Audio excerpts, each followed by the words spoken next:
Hello, everyone. We are the founders of Global Readers. Today, we will be presenting our long-awaited presentation. We are very excited to meet and talk to you all today.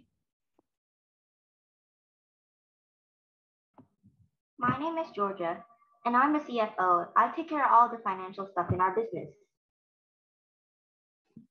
Hi, my name is Caydence. I am the COO, and I make sure that everything runs smoothly and operates correctly.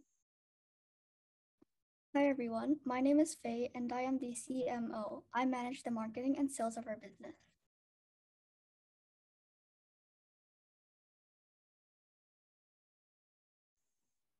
What is Global Readers? Global Readers is a platform where kids can create, share, and read books about large current problems in this world. Topics in the books can be global warming, poverty, racism, bullying, child hunger, and pollution. Our books are mainly picture books. Why? Because our target market, kids, consume content via pictures more effectively. Problem and solution. The problem we want to fix is that most children around 3 to 10 years old have not been fully exposed to the current global issues.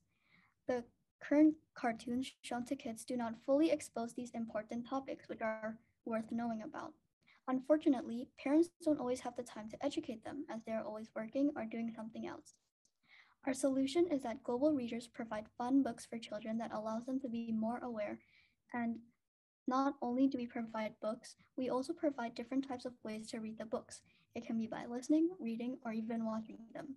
An example of how we can educate them is as simple as a story with a group of friends of different ethnicities solving problems. Our vision is to create awareness and provide knowledge for children about current global issues in a fun, engaging way. Aside from just informing kids about global issues, we can allow them to write stories. This can allow them to pour out their creativity while also helping other kids learn. Types of products. We provide normal books, and for the premium version, we will provide 3 other products.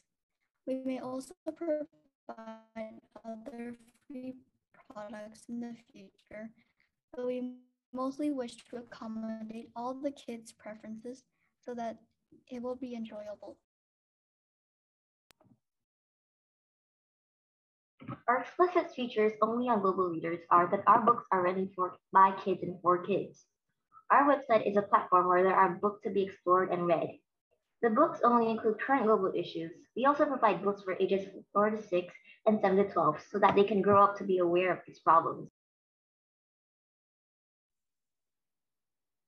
Our target market are kids in North America, 6 to 11 years old, which is 25 million kids. The target is 5% or 1.5 million kids from the population. If you're wondering why we are targeting kids, it is because a child's early life is his or her foundation for his or her future development, and we want to create awareness and be able for them to grow knowing these things.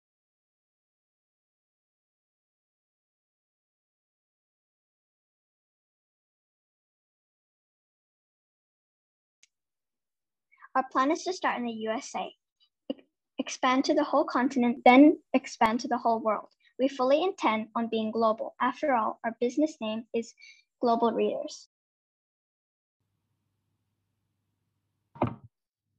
So we have come up with a system to make this business profitable.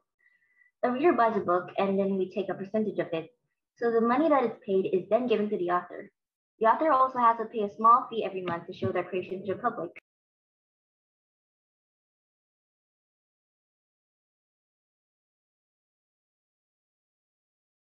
Guys, I'm so sorry. I'm going to have to stop you at 4 minutes, but let's take some questions from the judges. Caydence, Faye, Georgia, thank you so much. And if you guys have any questions, feel free to ask as well. I'll start with Paul. Thank you for the presentation. I agree that reading and having access to good materials is really important. Other than the North American market, the US and Canada, being big, so not factoring for it being big, why would you go to the US and Canada first? Why not pilot it in another market, Indonesia, Singapore, Australia, New Zealand? Why go straight to the big market? So on the news, we have seen a lot of racism and like inequality and lots of current issues there. So we thought maybe there we could start and then expand to the whole world. Yeah, may I also note that, especially in COVID, we feel that we are living in like a completely different world and so much more different than the reality. I mean, there are huge problems around like racism, bullying, and so we want to change that. Yeah, well, that's really fantastic. I'm glad that you want to address it. It's a problem everywhere. It's not just the US and Canada. One thing I would suggest is that you think about piloting in a market like Australia or New Zealand, where it's a more patient, fault-tolerant market. I know for a lot of different businesses that I've helped build over the years, I recommended that they go to smaller, more patient markets like Australia and New Zealand and work through the model, experimenting with what works and what doesn't work. And if you do that in Australia or New Zealand, the markets are very patient and they'll allow you to work through and puzzle out what works and doesn't work. And then once you've fixed it and you're sure that the formula is good, then you go to other markets. Singapore is also an excellent market, very patient, very fault tolerant. And there are other markets that are hungry for English reading, like Indonesia, which is another very patient, very robust, rich market. And so I would suggest that you pilot in a market like Singapore or Indonesia or Australia, and then go to the US and Canada. Thank you, Paul. Anne? Yes, thanks, Caydence, Georgia, and Faye. I actually want to second what Paul has mentioned. Recently, I'm back to school. Means that I actually back to university life, right? And it's very hard for me to find good book.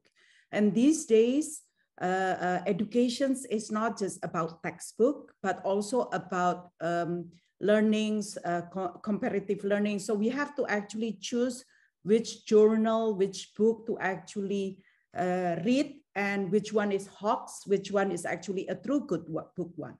So I do agree with Paul.